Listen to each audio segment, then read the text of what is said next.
আজকের ভিডিওটা পুরোপুরি আলাদা রকম হতে চলেছে, কারণ আজকে আমি দেখাবো আমার একটা স্পেশাল মাদার গাছ, অর্কিডের স্পিসিস অর্কিডের একটা মাদার গাছ নিয়ে আজকে আলোচনা করব। দেখতে থাকো, দারুণ লাগবে। অর্কিডকে একদম ইজিভাবে আমি বলতে চলেছি। এই ভ্যারাইটিটার নাম হচ্ছে ডেনড্রোবিয়াম মস্টাটাম। ভিডিওটা শেষ পর্যন্ত দেখতে থাকো, বুঝতে পারবে। তো হ্যালো এভরিওয়ান, আমি রিতম। আমি আজকে দেখাতে চলেছি আমার বাগানের একটা দুর্দান্ত অর্কিড, যেটা এর আগে আমি কোনোদিনও ভিডিও করিনি। আর এইরকম বহু অর্কিড আছে যেগুলো নিয়ে আমি পরবর্তীতে ভিডিও আনতে চলেছি। তো ভিডিওটা শেষ পর্যন্ত দেখতে থাকো, দারুণভাবে বুঝতে পারবে। আমি এই ভ্যারাইটিটাকে যখন আমি বাড়িতে এনেছিলাম তখন একটা কাঠে মাউন্ট করেছিলাম, কিন্তু কিছুদিন পরেই সেই কাঠটা থেকে এটা খুলে পড়ে যায়, এত ভারী ছিল। গাছটা পট চাইছিল, মানে আমি সবসময় বলি, সবাইকেই বলি, কাঠে মাউন্ট করার কথা বলি। তো কিছু কিছু অর্কিড কাঠে হয়ই না, মানে এত সাইজে বড় থাকে যে কত বড় কাঠ দেবো। একটা ছোট বালতি ছিল, ভাঙা বালতি। আমি যেহেতু গ্রামে থাকি, বালতি তো এদিক ওদিক ভেঙে যায়, ফেটে যায়। তো সেই ছোট্ট একটা বালতি আমি ব্যবহার করেছি। সেই বালতিটাতে এখন রুটস এত পরিমাণ বেরিয়েছে, একদম চাপ হয়ে বেরিয়ে আছে রুটসটা। তো আমি বলবো অর্কিড সব জায়গাতেই পসিবল। আর এতে আমি বলবো যে কি কি মিডিয়া ব্যবহার করেছি, আমি কিছুক্ষণ পরে আমি এটা নিয়ে বলবো। তো প্রথমে আমি এটাই বলি, এই যে ডেনড্রোবিয়ামের একটা ভ্যারাইটি, ডেনড্রোবিয়াম মস্টাটাম, এটা আমাদের এনভায়রনমেন্টে কতটা দারুণভাবে খাপ খেতে পারে সেই জিনিসটা তো দেখেই বোঝা যাচ্ছে। কিন্তু তাও যদি আমি বলি গরমকালে কিরকম খাপ খাই বা কতটা হার্ডি ভ্যারাইটি, আমার মতে ডেনড্রোবিয়াম মস্টাটাম একটা দারুণ হার্ডি ভ্যারাইটি। কিন্তু এর কিছু নেগেটিভ দিকও আছে। যেমন আমাকে এক দাদা এসে বলেছিল যে আমার বহু বছর ধরে আছে এই ডেনড্রোবিয়াম মস্টাটামের গাছ, কিন্তু আমার ফুল আসছে না। আমার গাছটা অনেক বড় ঝাড় হয়ে গেছে, কিন্তু তাও ফুল আসছে না। তোমরা আমার ভিডিও, পুরোনো ভিডিও ফলো করলে বুঝতে পারবে। আর যদি একদম আর্জেন্ট থাকে আমাকে কলও করে নিতে পারো। আমি আমার নাম্বারটা আমি দিয়ে রাখছি ক্যাপশনে, ডিসক্রিপশানেও দিয়ে রাখছি, তো ওখান থেকে দেখতে পারবে। প্রথমে বলি, এগুলো অনেক কারণে হয়, মানে অনেক কিছু কারণ থাকে যে ফুল না আসার পেছনে। কোথায় আছে, কোন জায়গায় আছে, কি খাবার ব্যবহার করা হচ্ছে, কীরকম ভাবে জল দেওয়া হচ্ছে, ডরমেন্সি পিরিয়ডে তাকে কিভাবে ট্রিটমেন্ট করা হচ্ছে, এই অনেক কিছু ডিপেন্ড করে একটা অর্কিডের জন্য। অর্কিডকে শিখতে হয়, অর্কিডকে বুঝতে হয়। অর্কিডকে ডেলি রুটিন মেনটেন করাটা আমার মতে উচিত হবে না। ডেলি রুটিন মেনটেন করে আমি নিয়মিত জল দিয়ে যাচ্ছি, নিয়মিত খাবার দিয়ে যাচ্ছি, নিয়মিত ফাঙ্গিসাইড দিয়ে যাচ্ছি। আমি একটা বড় কথা বলতে চলেছি, আমি আজ পর্যন্ত এই অর্কিডটাতে না কোনো ফাঙ্গিসাইড দিয়েছি, না কোনো খাবার প্রয়োগ করেছি। সবাই জানে যারা আমার ফেসবুকে আছে, আমি অর্কিডে সেরকমভাবে খাবার ব্যবহার করি না। আমি কোনো এনপিকে ব্যবহার করি না, আমার কাছে কোনো এনপিকের প্যাকেটও নেই। আমি যেহেতু গ্রামে থাকি, আমি এখানে ন্যাচারালভাবে মাইক্রোনিউট্রিয়েন্টস পেয়ে যাই আমার পুকুরের জলে। এবার অনেকের মাথায় প্রশ্ন আসবে যে আমার তো বাড়িতে পুকুর নেই, আমি তো ব্যালকনিতে করি, আমি তো ছাদে করি। সেই ক্ষেত্রে আমি বলি, পুকুর না থাকলে আমাদের বাড়িতেই বহু ছোট ছোট জিনিসকে আমরা অ্যাপ্লাই করতে পারবো অ্যাজ আ সাপ্লিমেন্ট হিসাবে। তো আমি সেই জিনিসগুলো আমি প্রপারভাবে বলে দেবো। যারা আমাকে মেসেজ করবেন, হোয়াটসঅ্যাপে মেসেজ করতে পারেন, আমি অবশ্যই বলে দেবো। আমার এই সব বিষয় বলতে কোনো রকম দ্বিধা নেই। আমি ভালো করে গাছ করছি, আপনারাও ভালো করে দারুণভাবে গাছ করুন, তবে তো অর্কিডের জগৎটা দারুণভাবে ফুটে উঠবে। অর্কিডের প্রতি একটা ভালোবাসা সবার মধ্যে একটা জন্মাবে। কিন্তু অর্কিডের কি রিস্ক নেই? অবশ্যই রিস্ক আছে।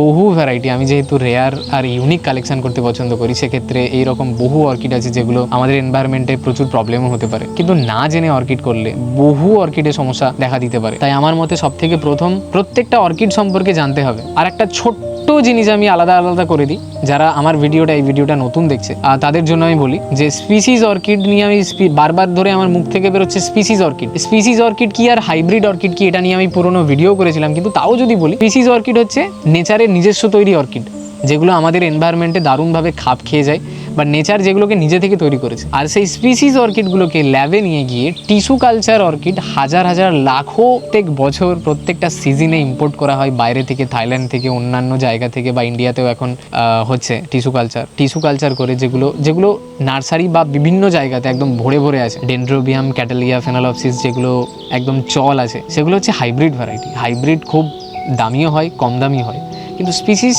আমার মতে একটু দামটা হাইব্রিডের তুলনায় একটু বেশি হয়। আর যেহেতু আমি করছি, আমি জানি সেক্ষেত্রে। আর এর যে ইউনিক ভাব, মানে এর যে ফুলের প্যাটার্ন, পাতার প্যাটার্ন, আমি যদি হাইব্রিড গাছ 100টা নিই, তাহলে 100 রকম দেখতে, গাছের স্টাইল দেখতে একই রকম, 100 রকম দেখতে, কিন্তু ফুলের প্যাটার্ন একই রকম, সিমিলার চেঞ্জেস আছে। আর কালারের বিভিন্ন ধরনের, মানে যা কালার আছে সব কালারই হয় হাইব্রিড। আর স্পিসিসের ক্ষেত্রে এর যদি 100টা গাছ দেখায় আমি প্রথমেই বলি, 100টা গাছের পাতাই আলাদা রকম হবে। কোনো গাছের পাতা, কোনো গাছের স্টেম একই রকম হবেই না, যদি ভালো করে কেউ আইডেন্টিফাই করতে পারে। যদি কেউ দেখতে শিখে যায়, তাহলে 100 রকম পাতা, 100 রকম ডাল, 100 রকম স্টেম, এই যে স্টেম এগুলোকে বলে, 100 রকম স্টেম। আর ফুল নিয়ে আমার কিছু বলার নেই। ফুল নিয়ে আমি ভিডিও যেগুলো ছাড়বো বা আমার যেগুলো হবে আমার বাগানে সেগুলো আমি অবশ্যই তুলে ধরবো, আর ধীরে ধীরে দেখতে পাবে। তাও এই ভ্যারাইটিটার কীরকম ফুল হয় আমার এখানে তো দেখাই যাচ্ছে, এই রকম ফুল হয়, এতটা ইউনিক ভ্যারাইটি বলার মতো নয়। তো সব কিছু বাদ দিয়ে আমি এই ভ্যারাইটিটা নিয়ে যেহেতু আজকে আলোচনা করছি, শুধুমাত্র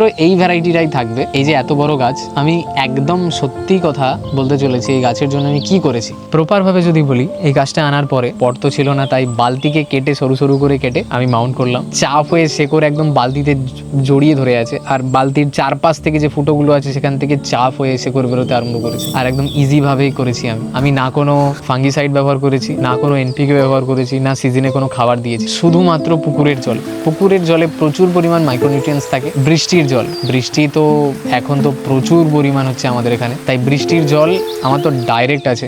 মানে এই যে টানা 1 মাস 1.5 মাস ধরে বৃষ্টি চলছে, প্রপারভাবে বৃষ্টি খেয়েছে আর এখনও খেয়ে যাচ্ছে। হয়তো একটু পরেই আবার বৃষ্টি পড়তেও আরম্ভ করে দেবে, তখনও সেই বৃষ্টির জল খেতে আরম্ভ করে দেবে। আবার বহু গাছের কিন্তু সমস্যা হয়েছে বৃষ্টির জন্য, তবে এই গাছটা বৃষ্টির জলকে দারুণভাবে মানিয়ে নেয়, বেশি হলেও কোনো রকম সমস্যা হয় না। তো বোঝা গেল আমি একদম প্রপারভাবে বললাম। আমার মতে অর্কিড সবার জন্য না, কারণ সবাই ফুল চায়, মানে যে আমার বাড়িতে একটা অর্কিডকে রাখবো, দারুণ ফুল হবে, মানুষজন দেখবে। আমি সত্যি কথা বলতে মানুষজনের জন্য অর্কিড করি না, আমি আজ পর্যন্ত দেখানোর জন্য, মানে যে আমার বাড়িতে কেউ আসবে, দারুণভাবে ফুল ফুটে থাকবে, আমি এরকম ভাবে আমি কোনোদিন ভাবিনি। আমি গাছ কালেকশন করতে পছন্দ করি, আর আজ পর্যন্ত গাছ কালেকশন করে চলেছি। আমি প্রত্যেকটা পাতা বেরোনাকে উপভোগ করি, প্রত্যেকটা পাতা যে আস্তে আস্তে বেরোচ্ছে, এত সুন্দর পাতা, যেটা আমার কাছে সবসময় থাকবে, সারা বছর দারুণভাবে পাতা বেরোবে, একটা সময় ফুল আসবে, ফুলটা ফুটে যাবে, আবার আমাকে কাকে নিয়ে থাকতে হবে, আবার আমাকে